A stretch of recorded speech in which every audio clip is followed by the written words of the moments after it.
FSN Radio. It's all about what's next. Go to financialsurvivalnetwork.com and sign up for your free weekly newsletter. You'll also get 3 free reports. The Financial Survival Network. It's all about what's next. Welcome. You are listening to the Financial Survival Network. I'm Kerry Lutz. Today is 3/13/17, getting close to the Ides of March for those of you who believe there's something to be wary of. But with us now, Trends Journal's Gerald Celente hasn't been with us for a while. Gerald, welcome back. Hey, always great being on with you, Kerry. Hey, and always great to have you on, Gerald. So populism seems to be the word of the day, right?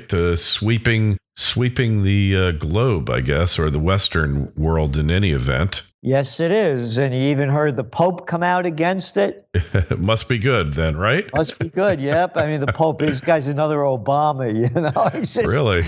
Oh, that's the way I look at it. He just says stuff and doesn't follow through. I mean, where's the Pope talking about anti-war? You don't hear a peep from the Pope about that. And I'm Catholic, you know, so I mean, I grew up Catholic, so I could, say what I want, people can't attack me on it. And I launched Occupy Peace. I put my money where my mouth is. That's right. So when I hear the Pope doesn't, you don't hear him railing out against the Afghan war, the Iraq war, the Syrian war, the Yemen war, the Libyan war, so he's railing out against populism and trying to compare it to, Nazi Germany. And they're all playing that cheap card. And you heard Bill Clinton come out, Slick Willie Clinton, who sold the country out with NAFTA.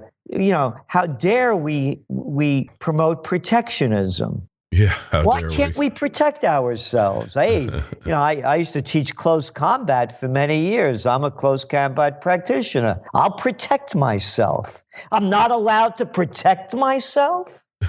So what's this against protectionism? Why should I bend over for a little clown like you to sell us out to the globalists who enrich you, Slick Willie, with their donations donations, adults call it bribes and payoffs. Mm-hmm. So that's what all this is about. It's the people getting shafted around the world that are tired of getting shafted. And they call it a populist movement. How dare we try to defend our ethnicity if we're Italian, if we're German, if we're Dutch, if we're French, or if we are a country of Americans. Yeah. And all of this stuff about anti-immigration. Hey, everybody out there that wants more immigrants coming in when we can't take care of our own, here's what I suggest you do. Bring them into your home, feed them, school them, clothe them. You want to do it, that's your trip. Don't tell me I have to get on your trip.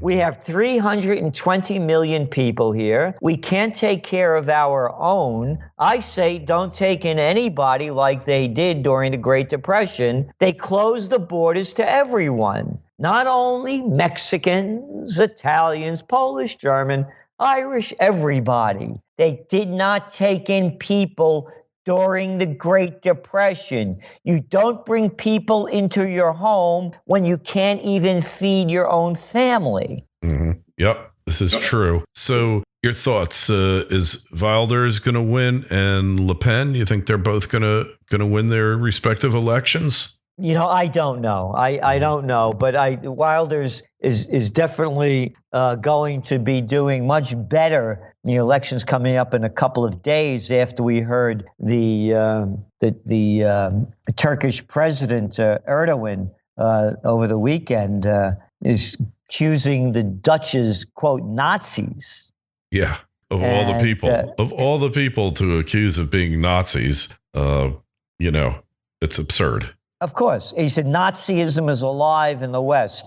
This is a guy, Erdogan, has locked up several thousand people because of a coup attempt. They've taken rights away from the people in Turkey, first rate, lost their rights. He's bombing, he's invaded Syria. He's started a war against the Kurds after his party by the way, I think it was June of 2015, when they lost an election. They didn't get as many votes as they could, and they lost a majority. That's when he started waging the war against the Kurds. And this is a guy calling the Dutch Nazis, and he came out against Germany last week, too. What's going on, Kerry, is they have an election coming up on Thursday in Turkey. Yes. And it's a referendum to give Erdogan, I guess, more rights to become a dictator. It's redoing their constitution.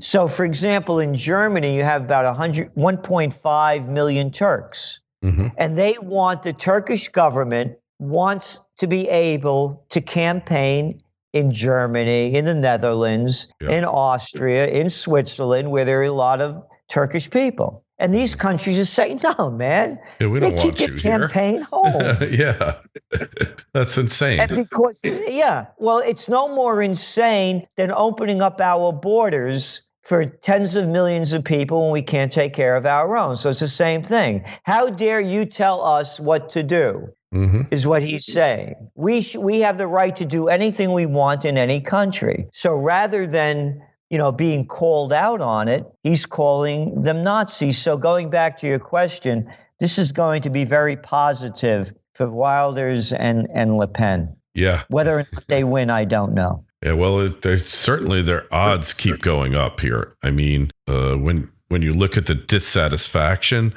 and all of these no-go zones in the Netherlands and in France, especially around Paris, Marseille, all the big cities, and then you look at what's happening in Sweden there, and they're in total denial about the destruction of their country. I mean, what's with that? I mean, they've like abdicated their survival instincts. Well, the reason is because nobody wants to look at the cause. And that's in our Trends Journal, the edition that just went out a week ago.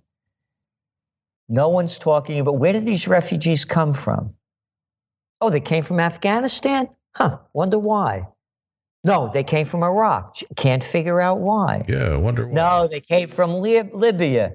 Why did they leave Libya? It was such a beautiful place before the Nobel Peace of Crap Prize winner Obama bombed the hell out of it. Can't understand why they left. No, why are they leaving Syria? Oh, United States is invaded, England's invaded, the Arab League of Murderers invaded the joint.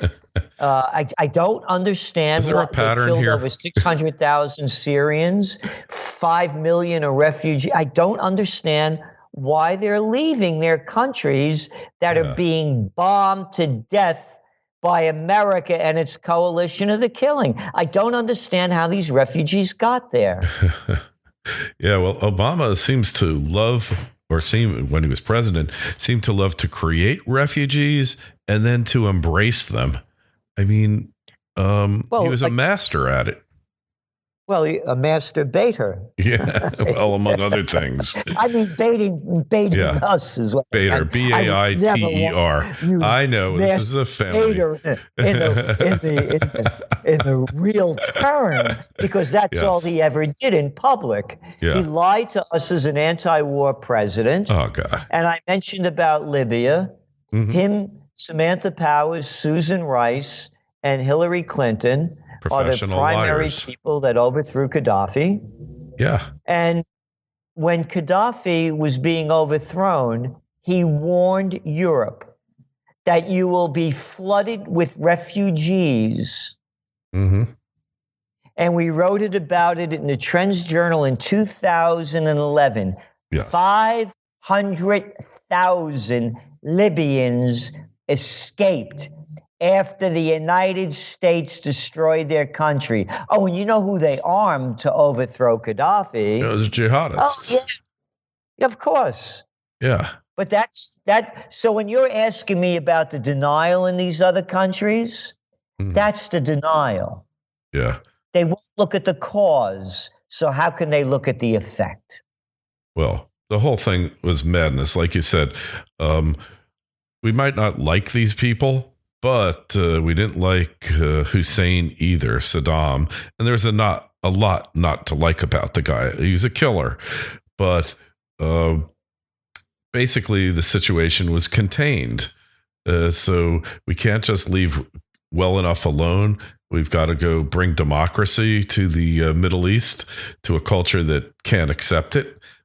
Something very wrong here, isn't there? Well, again, bringing democracy, that's the 2-bit line they always use. Yeah. We invaded Libya and Iraq because their major export was broccoli. Yeah. Yeah. Broccoli and lots of nothing it. It had nothing to do with Italy, with Libya sitting on the finest sweet crude in the world, or Iraq sitting on the third largest oil reserves in the world. It had nothing to do with any of that.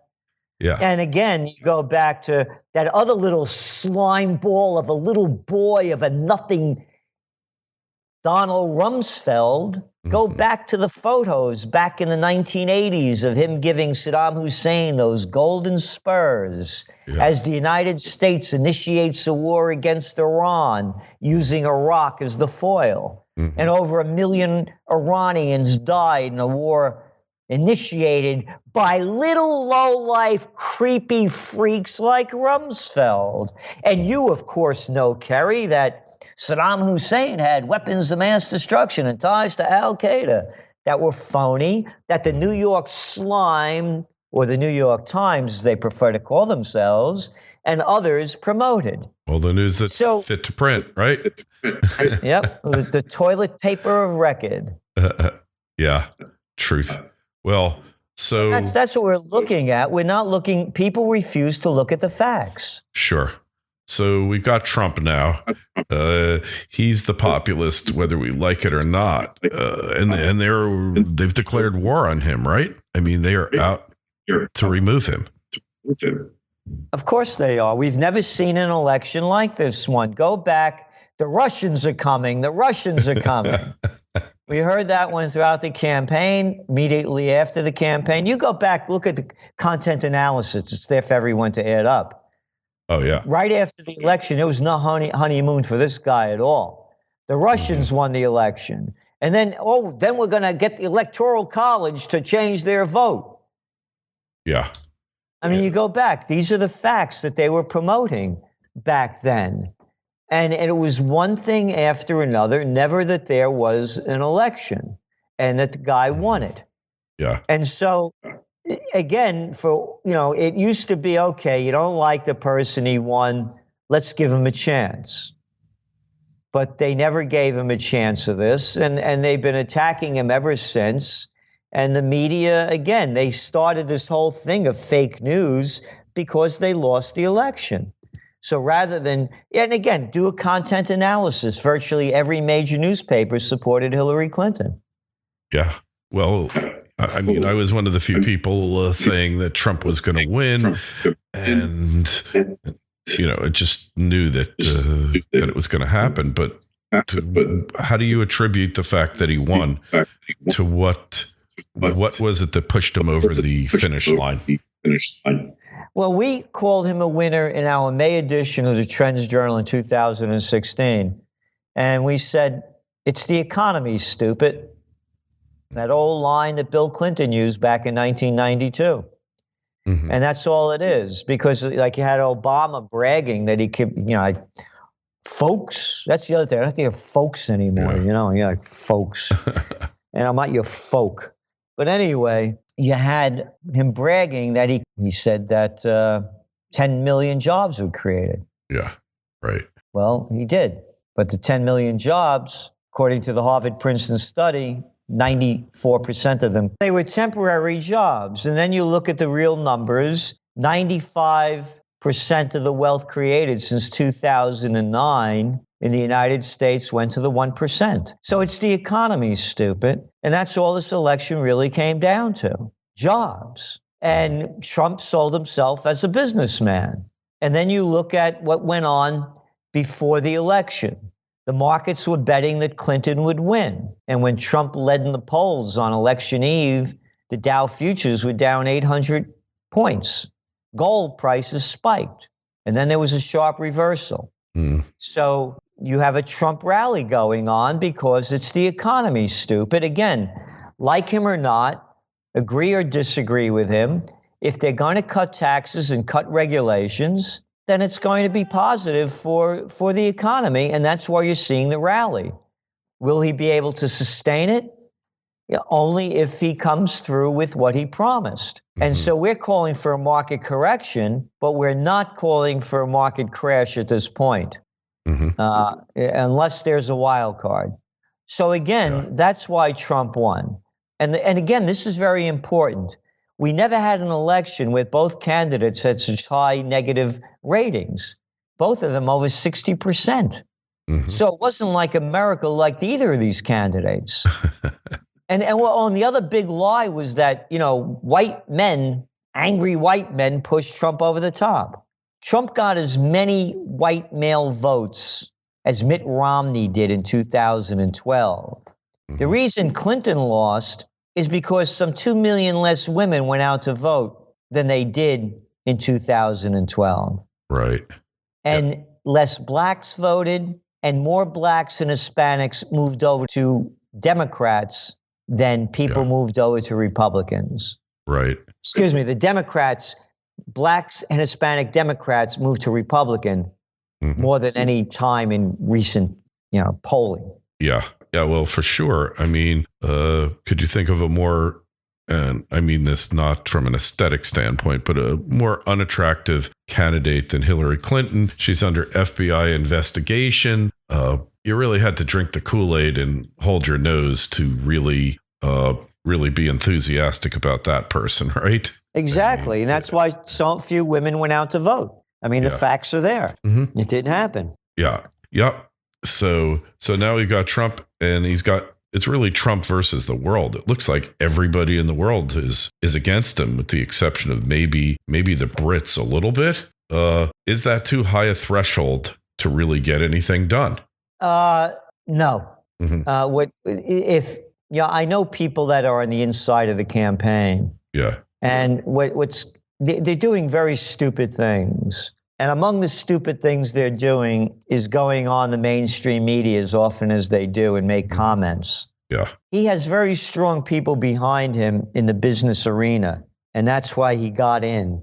So when you look at guys like Wilbur Ross or Mnuchin or Cohen, I mean, if I'm going to do business with somebody and it's in a negotiation status, boy, I don't want to go up against these guys. I mean, they're ruthless. They're killers. But if they're going to be representing me against other countries like China and Mexico and Vietnam and other slave labor countries, I want these guys on my side. It's like hiring the best attorney that you could find. So on the business end, if Trump just sticks to business, he has a very strong probability of not only bringing what he wants to fruition, but if he brings it to that level, again, he would also get reelected. Because you look at the numbers, again, when you saw between Election Day and New Year's Day, it was the biggest stock market boost after a presidential election since Dwight D. Eisenhower in 1952. That's remarkable. The spike of business confidence was the highest in January since Ronald Reagan, 1980. Yeah. You're looking at consumer confidence going up to 2001 levels. So if he stays on the business cycle, that's his strength. If he starts moving into the war machine cycle, that he'll fail just like all the rest of them did and drain the resources from the nation that we need to rebuild it. Yeah. So interestingly, just with the regulatory reform, he froze all prospective regulations that were then in the hopper in every single government agency. And there was one really destructive regulation they wanted to put forth in the mining industry. Pretty much, I don't know if it was EPA, Bureau of Land Management, one of those agencies, that said if you mined on federal property, you had to, after the extinguishment or the completion of the project, you had to create monitoring process, aside from restoration, which you want to do. You want to make the earth, bring it back to where it was or as close to where it was before you had your project. You had to monitor the project for 30 years after its completion to make sure nothing was wrong with it. And, it was just madness. I mean, that was going to put a burden on mining concerns that would just make the U.S. a mining wasteland. They would, very few, except the biggest companies and the most extravagant high dollar projects would ever be able to be built. And they fought it for years. And finally, one stroke of the pen, Trump did away with it. And I'm sure that's been repeated over and over again in sectors of the economy that we're not even aware of once Trump came in. Yeah, not only that, then it's also his ban on hiring new federal employees and doing away with a lot of them. Look, federal employees, government employees, by and large, all these are paybacks for bureaucracy, for politicians, putting their friends and relatives and other people who give them money to get them a job because they can't get one in the private sector. That's a big part of bureaucracy. And I say that from experience. At a graduate school back in 1971, I was the number 2 guy running their mayoral campaign in Yonkers, New York. Good old Yonkers. And I mean, that's a big city. It was almost 300,000 people. And then I worked on other campaigns in Westchester County, and they sent me up to Albany. I was the assistant to the secretary of the New York State Senate. So I got to see this stuff firsthand. You don't have the best and the brightest. You have a lot of dumb people in there. Yeah, you're being charitable. You're being charitable. and it's payoffs. That's all it is. So what Trump is doing by, not only freezing federal jobs, but depleting them is the exact way to go. Show me one agency of the federal governments that's effective. Education, healthcare. I mean, we could go up and down the line. It's failure. It's just a complete failure every step of the way. And, to me, Gerald, if you just, it's going to snow there, I think, today or tomorrow, and they'll say all non-essential government employees stay home. It's this perfect opportunity to fire them all, because if they're non-essential, why do you need them? I mean, in any business, you only hire essential people. If they aren't essential, they don't have a job. But only in government can you have non-essential employees. That's a great line. Yeah, you're right. I agree with you. Let's fire them all. Hey, if you can afford to stay home, if the government doesn't need you when there's an emergency, when does it really need you at all? I was down the city last night, and I drove back up to Kingston this morning, and with the snowstorm coming, and all up the New York State Thruway, everywhere you look, warning, snow tomorrow, stay off the roads. These signs, what am I, 6 years old? I need you to tell me what to do. Usually, it's during I can't figure this out by myself. I need you to tell me to stay off the roads.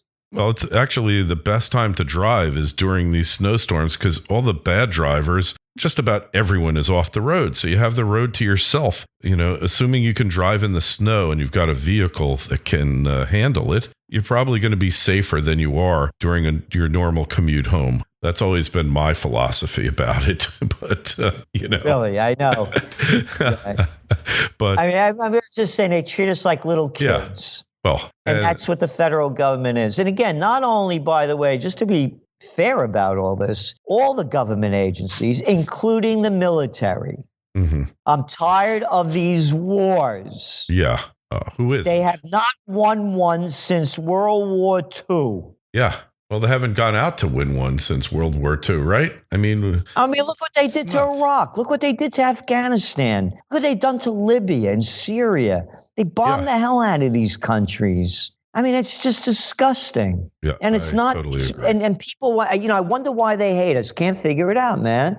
I got it. I live in New York, and I got it. Here's a better one, Kerry. Yeah. The United States elects this guy that has this finger on the trigger of the nuclear arsenal, and we're a foreign country, and we don't like this guy. Let's go take him out, because he's a threat to the rest of the world. So we're going to go into this country called America, bomb the hell out of it, kill millions of people. You think we would fight back? Yeah, I think we might. No, we would be terrorists if we fought back. We would be militants. And then when we want to blow the brains out of the people that came here and blew the brains out of our mother, father, aunts, uncles, brothers, sisters, our loved ones, and when we had no future, we would be called radicals when we wanted to get even with them. Yeah, exactly. And it just is remarkable what a mess the country's gotten into. So the powers that be, the establishment, all the people that Trump is fighting, what won't they do to try to take him down, Gerald? They'll try everything. And I think that the ones that you have to watch, the deep state is now a reality. We saw with that WikiLeaks, once again, with the CIA and the FBI looking at everything and listening to everything that we're doing, and the FBI telling us that that doesn't exist. We have no privacy.